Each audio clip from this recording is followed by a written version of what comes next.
দলের সব পদ থেকে ইস্তফা জ্যোতিপ্রিয় মল্লিকের চিঠি দিয়ে জানালেন মমতা বন্দ্যোপাধ্যায়কে। সূত্রে খবর, চিঠিতে জ্যোতিপ্রিয় জানিয়েছেন তার শরীর ভালো নেই।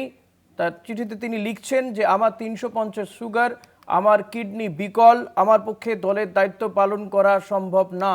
চিঠিতে জানিয়েছেন একথাই জ্যোতিপ্রিয় মল্লিক। উল্লেখ্য, সম্প্রতি তৃণমূল কংগ্রেসের ওয়ার্কিং কমিটিতে স্থান দেওয়া হয়েছিল জ্যোতিপ্রিয় মল্লিককে।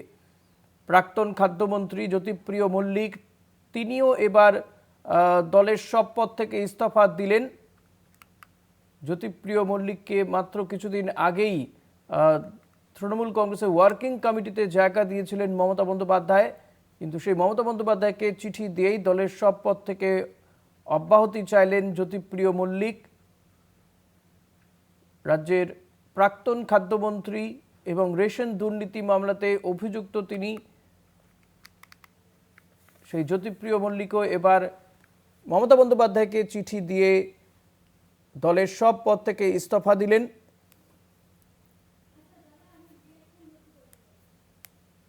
একের পর এক তৃণমূল নেতা এভাবে সরে দাঁড়ানোয়, পদত্যাগ করায় কিন্তু ক্রমশই দেখা যাচ্ছে যে মমতা বন্দ্যোপাধ্যায়, অভিষেক বন্দ্যোপাধ্যায়দের পাশ থেকে যারা এতদিন ধরে তৃণমূলটা করে আসছেন তারা ক্রমশই দূরে সরে যাচ্ছেন। মমতা বন্দ্যোপাধ্যায়ের ঘনিষ্ঠ বলেই পরিচিত জ্যোতিপ্রিয় মল্লিক।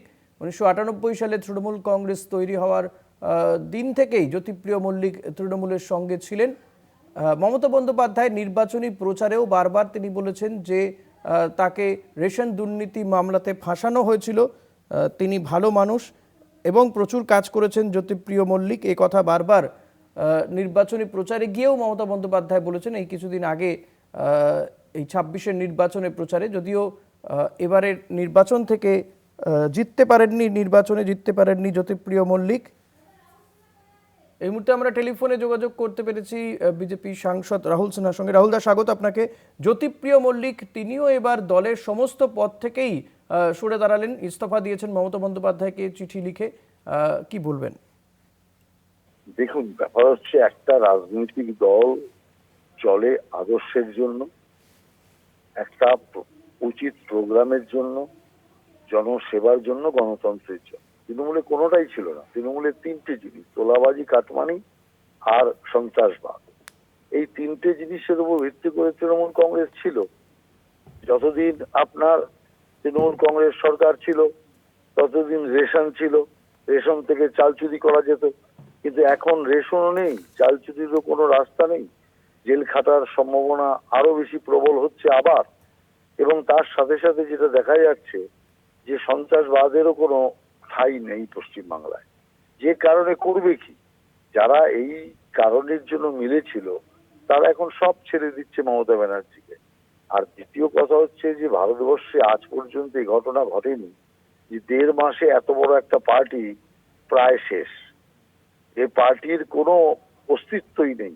অতএব আগামী দিন মমতা ব্যানার্জি ছাড়া তৃণমূল কংগ্রেসের কেউ থাকবে না। অতএব সেই কারণে মমতা ব্যানার্জির উচিত সময় থাকতে তৃণমূল কংগ্রেসের ঝাঁপ বন্ধ করে দিয়ে বোর্ড নামিয়ে কালীঘাটের ঘরে ঢুকিয়ে। ধন্যবাদ রাহুল দা। কথা বলছিলাম বিজেপির সাংসদ রাহুল সিনহার সঙ্গে। দলের সব পদ থেকে ইস্তফা দিলেন জ্যোতিপ্রিয় মল্লিক। মমতা বন্দ্যোপাধ্যায়কে চিঠি দিয়ে তিনি ইস্তফা দিয়েছেন এবং তার শারীরিক অবস্থার কথা জানিয়ে তিনি চিঠি দিয়েছেন। তার সুগার রয়েছে, হাই সুগার, 350 তার সুগার, তিনি চিঠিতে উল্লেখও করেছেন। শারীরিকভাবে তিনি দলের পদ ধরে রাখার মতন অবস্থায় নেই, তিনি কোনো দায়িত্ব নেওয়ার জায়গায় নেই, এমনটা কিন্তু জানিয়েছেন তিনি। এবং চিঠি দিয়ে মমতা বন্দ্যোপাধ্যায়ের কাছে চিঠি দিয়ে তিনি দলের সব পদ থেকে ইস্তফা দিয়েছেন জ্যোতিপ্রিয় মল্লিক। আমার পক্ষে দলের দায়িত্ব পালন করা সম্ভব নয়, চিঠিতে একথা লিখেছেন জ্যোতিপ্রিয় মল্লিক। সম্প্রতি তাকে তৃণমূলের ওয়ার্কিং কমিটিতে জায়গা দেওয়া হয়েছিল। কংগ্রেস মুখপাত্র সুমন রায়চৌধুরী রয়েছেন আমার সঙ্গে এই মুহূর্তে টেলিফোনে। সুমনদা, জ্যোতিপ্রিয় মল্লিক তিনিও এবার সরে দাঁড়ালেন। মাত্র কিছুদিন আগেই, গত শনিবার দিনই তাকে তৃণমূল কংগ্রেসের যে ওয়ার্কিং কমিটি তাকে জায়গা দেওয়া হয়েছিল, কিন্তু তিনিও এবার সেই পদ থেকে, সমস্ত পদ থেকে ইস্তফা দিলেন, সরে দাঁড়ালেন। কি বলবেন? না, এগুলো উনি দলের সব পদ থেকে সরে দাঁড়ানোর চাইতে আগে নিজেকে যদি সব দুর্নীতির থেকে উনি সরিয়ে রাখতেন এবং যে হাজতবাস হলো তার থেকে নিজেকে বিরত রাখতে পারতেন, অনেক বেশি ভালো হতো। আজকে তো শাসক দল আবার গারদে পড়বে সেই ভয়ে তৃণমূলের সব পদ থেকে ইস্তফা দিলেন। তারপর ভেবে নেওয়ার কোনো কারণ নেই, উনি বিরাট সাধু হয়ে গেছেন। তৃণমূল দলটা এই দুর্বৃত্তদের দিয়ে ভরে গেছে। এখানে হাজার জ্যোতিপ্রিয় মল্লিক রয়েছে, আরো লোক আগামী দিনে ইস্তফা দেবে, তৃণমূল দলটা তাসের ঘরের মতন ভেঙে পড়বে। এটা আপনাকে দায়িত্ব নিয়ে বললাম, আপনারাও সংবাদ মাধ্যম সেটা জানেন আপনারা।